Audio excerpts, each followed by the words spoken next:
مجھے 2-3 دن سے لوگ کہہ رہے ہیں کہ صاحب آپ علیزہ سحر کے موضوع پر گفتگو کریں, تو میں نے کہا جی میں علیزہ سحر کے موضوع پہ کیا گفتگو کروں. تو مجھے کہا گیا جنید بھائی آپ بنیادی طور پر یوٹیوبرز پہ, انسٹاگرامرز پہ, فیس بکرز پہ بات کریں جو مستقل علیزہ سحر کے نام پہ ویڈیوز بنا رہے ہیں, پوڈ کاسٹ کر رہے ہیں, اس کی ٹرولنگ کر رہے ہیں, ان کے موضوع پہ جو ہے گفتگو کریں. تو میں نے کہا صاحب میں ان کے موضوع پر کیا بات کروں, یہ تو انتہائی سمجھدار قسم کے اور دنیا دار قسم کے لوگ ہیں صاحب, لاکھوں کی تعداد میں ان کی فین فالوئنگ ہے, ایک ویڈیو ایک پوسٹ لگاتے ہیں, لاکھوں کی تعداد میں ان کو ویوز آتے ہیں, ڈالرز کما رہے ہیں صاحب, بھرپور پرباش قسم کی اپنے تئیں زندگی گزار رہے ہیں. تو ان کے بارے میں بنیادی طور پہ میں کیا بات کروں, بڑے باشعور قسم کے لوگ ہیں یہ تو بظاہر, یعنی ان کو پتا ہے کہ پیج جو ہے بنانا کیسے ہے, ان کو پتا ہے کہ کانٹینٹ جو ہے وہ لگانا کون سا ہے, ان کو پتا ہے کہ کانٹینٹ کو چلانا کیسے ہے, اس کی آپٹیمائزیشن کیسے ہوگی, وہ ایکسپلور کیسے ہوگا, وہ ٹرول کیسے کرے گا, وہ وائرل کیسے ہوگا. ان کو کسی بھی ویڈیو کسی بھی پوسٹ کو بنانے سے پہلے پتا ہوتا ہے کہ کانٹینٹ کس لیول کا ہونا چاہیے, یعنی اس کے اندر بیک گراؤنڈ میوزک تک کیا ہونا چاہیے تاکہ کسی قسم کی کوئی اسٹرائک نہ آئے, پیج کی ریچ کم نہ ہو جائے, اس کا تھمبنیل کس قسم کا ہونا چاہیے تاکہ لوگوں میں ایک تجسس پیدا ہو, اٹریکشن پیدا ہو. تو میں نے کہا وہ تو بڑے سمجھدار لوگ ہیں, ان پر کیا بات کرنی چاہیے. تو کہا گیا نہیں آپ بات کریں. تو میں نے کہا ٹھیک ہے بات کر لیتے ہیں اس موضوع پہ صاحب. بات یہ ہے کہ جن کو یہ معلوم ہے نا کہ پیجز چلاتے وقت ہمیں کس کس بات کا, کس کس کانٹینٹ کا خیال رکھنا چاہیے, کہ اگر یہ کانٹینٹ صحیح نہیں ہوگا تو فوراً کمیونٹی اسٹرائک آ جائے گی یا ہمارے پیج کی ریچ کو کم کر دیا جائے گا. پھر ان کو یہ بھی معلوم ہونا چاہیے کہ ایک کمیونٹی اسٹرائک اللہ کی طرف سے بھی ہے صاحب, اور جس وقت یاد رکھیے گا قدرت کی اسٹرائک آتی ہے نا اس وقت انسان کی ٹانگیں ہل کر رہ جاتی ہیں. ہمیں اس بات کا تو خوف رہتا ہے کہ ہم وہ کنٹینٹ نہ لگائیں جس کی وجہ سے ہمارا پیج جو اس کی ریچ کم ہو جائے یا کمیونٹی اسٹرائک آ جائے. ہمیں اس بات کا خوف نہیں رہتا کہ قدرت کی اسٹرائک جو ہے کسی بھی کنٹینٹ پہ ہمارے اوپر آ سکتی ہے, اور جس وقت قدرت کی اسٹرائک آ جاتی ہے نا اس وقت انسان جو ہے وہ ایسا گرتا ہے منہ کے بل, ایسا گرتا ہے کہ اس کو پتہ ہی نہیں چلتا. دیکھیں صاحب معاملہ اتنا خطرناک ترین معاملہ ہے صاحب کہ جس کا ہمیں اندازہ ہی نہیں ہے. یعنی اس وقت ایسا لگتا ہے کہ پورے پاکستان کے اندر الا ماشاءاللہ لیکن لگتا ہے ایسا ہے کہ پورے پاکستان کا جو قومی مسئلہ جو ہے وہ اس وقت علیزہ سحر بنیادی طور پہ بن چکا ہے. کہ ہر طرف آپ دیکھیے, کسی بھی فیڈ میں چلے جائیے, کسی بھی جگہ پہ دیکھ لیجئے, ہر جگہ آپ کو سوشل میڈیا پہ جو ہے علیزہ سحر کے حوالے سے گفتگو نظر آ رہی ہوگی, پوسٹ نظر آ رہی ہوگی, باتیں نظر آ رہی ہوں گی, کامنٹ نظر آ رہے ہوں گے. یعنی مجھے حیرت اس بات پہ کہ لوگ جو ہے وہ اس کی پڑوسنوں کو لے کے بیٹھے ہوئے ہیں, اس کی دوستوں کو لے کے بیٹھے ہوئے ہیں, ایک دوسرے کے ساتھ جو گفتگو کر رہے ہیں, ایک دوسرے پہ جو ہے لان تان کر رہے ہیں, ایک دوسرے کو مرید الزام ٹھہرا رہے ہیں, پرانی باتیں نکال کے لے کے آ رہے ہیں, محلے داروں کی باتیں نکال کے لے کے آ رہے ہیں, ملنے جلنے والوں کی باتیں نکال کے لے کے آ رہے ہیں, دوست احباب کی باتیں نکال کے لے آ رہے ہیں. یعنی ہر طرف جو ہے اپنے انداز سے لوگ اس موضوع پر گفتگو کر رہے ہیں. اب اس کے 3-4-5 بڑے اہم ترین پہلو ہیں, اس کو سمجھ لیجیے. اور اگر میں کھل کے بات عرض کروں تو سن لیجیے ذرا, اور اپنے ذرا دل پہ ہاتھ رکھ کے اس بات کو سمجھ لیجیے گا, اور تھوڑا سا تحمل سے اس بات کو سمجھنے کی کوشش کیجیے گا کہ یہ جو ہم نے بویا ہے نا اس معاشرے کے اندر بنیادی طور پہ, اب ہم وہ کاٹ رہے ہیں. سب سے پہلے تو اس بچی سے, چلے چھوڑیں اس بچی کو بھی, میں تو یہ کہتا ہوں کہ صاحب ہمیں اپنی بچیوں سے سوال کرنا چاہیے کہ ہم نے اپنی بچیوں کی تربیت کس انداز سے کی ہے. یعنی اس انداز سے کی ہے کہ وہ خاتون جو ہے ان کو اس بات کا خوف ہی نہیں ہے ذرا بھی کہ وہ نیم برہنہ حالت میں اپنی ویڈیو جو ہے وہ بنوا رہی ہیں, نیم برہنہ حالت میں جو ہے وہ غیر محرم کے ساتھ ویڈیو کال پہ موجود ہیں, اور ان کو اس بات کا خوف بھی نہیں ہے, جبکہ وہ جانتی تھی اس بات کو, اور وہ اس بات کو سمجھتی تھی کہ یہ کال ریکارڈ بھی ہو سکتی ہے. یہ کیسے ممکن ہوا, ہماری تربیت اس لیول تک کیسے پہنچی کہ بچیاں اس حد تک شتر بے مہار ہو چکی, اتنی آزاد ہو چکی کہ وہ کسی غیر محرم کے ساتھ ویڈیو کال پہ گفتگو کریں اور اپنے آپ کو نیم برہنہ دکھانا شروع کر دیں, اس خوف سے ماورا ہو کے کہ ان کی ویڈیو ریکارڈ بھی ہو سکتی ہے, اس خوف سے ماورا ہو کے کہ وہ ویڈیو وائرل بھی ہو سکتی ہے, اور اس سے پہلے کی بنیادی بات کہ اس خوف سے بھی ماورا ہو کے کہ اللہ تبارک و تعالیٰ تو لازمی مجھے دیکھ رہا ہے اور وہ شاہد ہے اس بات پہ جو گناہ اس وقت میں کر رہی ہوں. تو سب سے پہلے تو یہ کہ اپنی بچیوں سے ہمیں سوال کرنا چاہیے کہ بنیادی طور پہ ہماری بچیاں آ کر کہاں پر کھڑی ہو گئی ہیں کہ اب ان کو اس بات کا بالکل خوف نہیں رہا, نہ اللہ کا خوف رہا, نہ دین کا خوف رہا, نہ ان کو جو ہے اپنی سوسائٹی کا خوف رہا, نہ ان کو اپنے گھرانے کا خوف رہا, نہ ان کو اپنی عزت اور توقیر کا خوف رہا. یعنی انہوں نے ہر پردے کو مکمل طور پر چاک کر دیا ہے. تو پہلے تو اپنے آپ سے سوال کیجئے کہ ہم نے اپنی بچیوں کو لا کر کہاں پہ کھڑا کر دیا. اور ایک جملہ اور سن لیجئے, یہ تو علیزہ سحر جو ہے نا, یہ تو ایک کیس ہے, ایک کیس.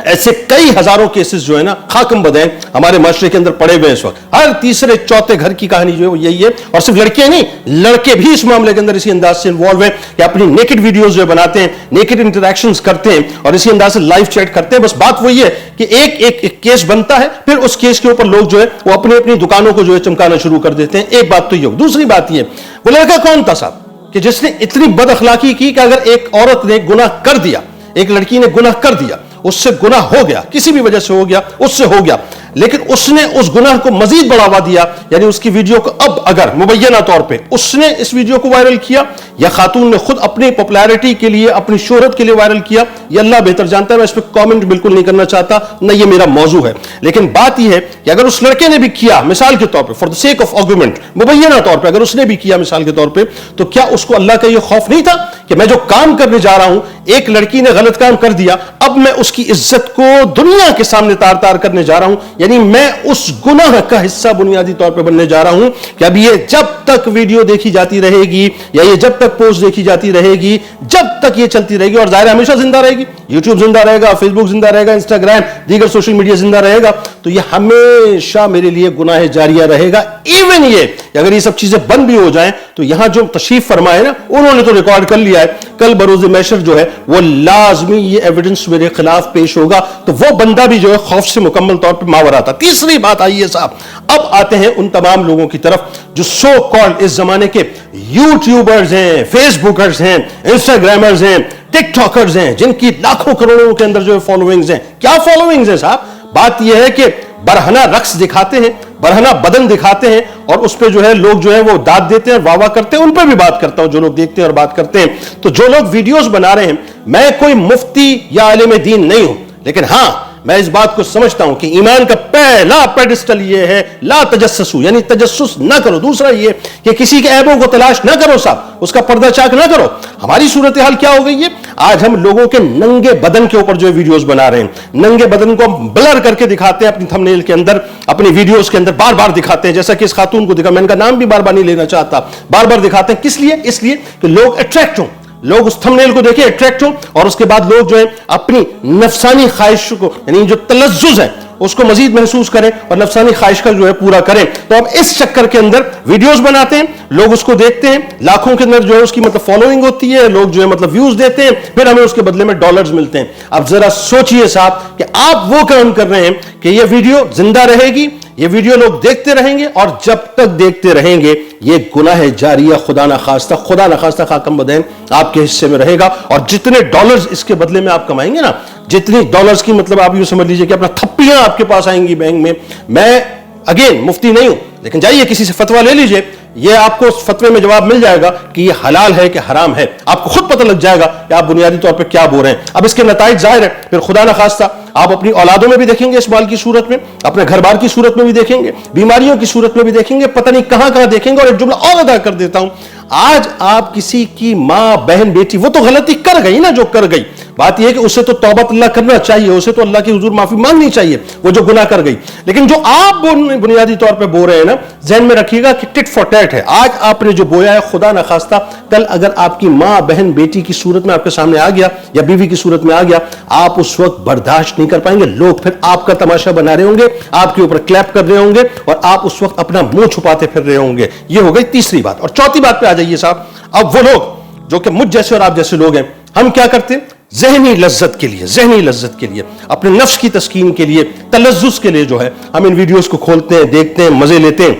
اور اس کے بعد یہ بلر تصاویر دیکھتے ہیں, نیم برہنہ تصاویر دیکھتے ہیں, اور تلاش کرتے ہیں کہیں کوئی ویڈیو مل. جیسے ہو رہا تھا نا, ٹرینڈنگ چل رہی تھی, تو لوگ ایک دوسرے سے لنک مانگ رہے تھے کہ جی اس کے کوئی لنک مل جائے ان خاتون کا کہ وہ برہنہ ویڈیو کا, تو ہر ایک سے جو ہے مطلب ویڈیوز مانگ رہے تھے. ہم کیا کر رہے ہیں بنیادی طور پہ, ہم بھی بنیادی طور پہ اس گناہ کے اندر اسی انداز سے انوالو ہو چکے ہیں جس انداز سے میں نے آپ کو بتایا کہ جہاں سے اس کی ابتدا ہوئی ہے. یعنی ہم ان ویڈیوز کو ایکسپلور کر رہے ہیں, ان ویڈیوز کو شیئر کر رہے ہیں, ان ویڈیوز کو واٹس ایپ میسیجز کے ذریعے سے لوگوں کو جو ہے آگے فارورڈ کر رہے ہیں, ہم مختلف جگہوں پہ شیئر کر رہے ہیں. نتیجہ یہ نکلا کہ اس گناہ جاریہ میں ہم انڈیویجول کیپیسٹی میں تو حصہ بن ہی رہے ہیں, لیکن اجتماعی طور پہ جو فساد پھیل رہا ہے اس میں بھی ہم حصے دار بن رہے ہیں. یعنی آپ یہ سمجھ لیجئے کہ اس خاتون سے لے کر ہم دیکھنے والوں تک ہر ایک اس گناہ میں اپنی سطح کے اوپر مکمل طور پہ غرق ہو چکا ہے. یعنی یہ بنیادی طور پہ ہماری حقیقت ہے. اب ذرا آئیے آخری بات کی طرف. آخری بات یہ ہے کہ جب کل بروز محشر, میں اس خاتون سے شروع کروں بات کو کہ بچیاں ہماری سمجھے اس بات کو سمجھے. اللہ تعالیٰ انہیں سیدہ کائنات بی بی فاطمہ الزہرا سلام اللہ علیہا کی عصمت اور عفت عطا کر دے, ان کو سمجھ آئے بنیادی طور پہ کہ وہ خاتون جو ہے ان کی عزت اور توقیر کیا ہے, اس بچی سے لے کر ہم دیکھنے والوں تک, اور بیچ میں جتنے بھی کانٹینٹ کریٹرز ہیں جو چند ویوز کے لیے چند ویوز کے لیے کام کرتے ہیں نا, چند ٹکوں کے لیے کام کرتے ہیں, بیٹھے ہوئے مائک لے کے ایک دوسرے کے منہ کے اندر مائک دے کے جو پوچھ رہے ہوتے ہیں, اچھا اب آپ بتائیے کہ خاتون جو ہے کیا ایسی تھی, کیا ان کا کردار ایسا تھا, کیا وہ ایسا کر رہی تھی, کیا وہ ایسا کرنا چاہتی تھی, بھائی آپ نے کیسا پایا تھا. ارے بابا دفع کرو, یہ موضوع نہیں ہے, یہ موضوع ہونا ہی نہیں چاہیے تمہارا. اگر تم اس شرمناک موضوع پہ, اس گندے اور گھٹیا موضوع کے اوپر گفتگو کر رہے ہو تو پھر سوچو ذرا کہ تم بنیاد کیا ڈال رہے ہو. ایک تو اس معاشرے کو تہذیبی طور پہ, تمدنی طور پہ, یعنی اس کی نارمز, اس کی اخلاقیات کو مکمل طور پہ تباہ کر رہے ہو. دوسری بات یہ ہے کہ یہ جو سستی شہرت کے لیے جو تم گھٹیا کام کر رہے ہو, ٹول کے طور پہ جو استعمال کر رہے ہو چیزوں کو, ذرا سوچو کہ یہ شہرت تمہیں کبھی بھی عزت نہیں دے گی, تباہ و برباد ہو جاؤ گے. اور تیسری بات یہ, جو مال آئے گا اس کے بدلے میں, وہ مال بھی تمہارے لیے خیر کا مال نہیں ہوگا, وہ مکمل طور پہ ایک حرام کا راستہ ہوگا. لہٰذا اللہ تعالیٰ ہمیں عقل سلیم عطا کرے. صاحب ہماری قوم یقین مانیے انتہائی فضولیات کے اندر جو ہے غرق ہو چکی ہے, انتہائی فضولیات میں. مجھے سمجھ نہیں آتا کہ جس قوم کے ایشوز جو ہیں وہ کچھ اور ہونے چاہیے تھے, ہمارا ویژن, ہمارا تصور, ہماری سوچ کچھ اور ہونی چاہیے تھی. ہمارے یہاں جو ہے آج ٹرینڈنگ جو ہے بنیادی طور پہ ان موضوعات کے اوپر ہوتی ہیں جن کو دیکھ کے آپ یقین مانیے تکلیف ہوتی ہے اور دل کوڑتا ہے. اللہ تبارک و تعالیٰ ہمیں عقل سلیم عطا فرمائے, اور یہ جو ہم لوگوں کے پردے چاک کرتے ہیں نا, ہمیں ان پردوں کو چاک کرنے سے محفوظ فرمائے. کیونکہ یاد رکھیے گا, کل قبر میں جب ہم اتارے جائیں گے نا, اور جب ہم مر جائیں گے, تو انسان اپنے پیچھے, وہ جو حدیث پاک کا مفہوم ہے نا کہ 3 چیزیں چھوڑ جاتا ہے, اس میں ایک چیز ہے صدقہ جاریہ, ایک چیز ہے علم نافع, اور ایک چیز ہے وہ صالح اولاد جو والدین کے حق میں دعائے خیر کرتی رہے. تو انسان جب جاتا ہے تو اب اگر صدقہ جاریہ چھوڑ کے جاتا ہے تو پھر ذہن میں رکھیے گا عذاب جاریہ کو بھی چھوڑ کے جاتا ہے. اور ہم اس کام کو جو ہے اپنے پیچھے خدا نخواستہ ان ویڈیوز کو, ان پوسٹ کو, ان باتوں کو جو ہے عذاب جاریہ کے طور پر چھوڑ کر جا رہے ہیں, جو ہمیں نہ دنیا میں سکون لینے دیں گی, نہ قبر میں سکون لینے دیں گی, اور خدا نخواستہ آخرت میں بھی سکون نہیں لینے دیں گی. دنیا کی شہرت ختم ہو جائے گی. اس دنیا کے لیے نہ جئیں, اصل آپ کا کام آخرت کے لیے ہونا چاہیے.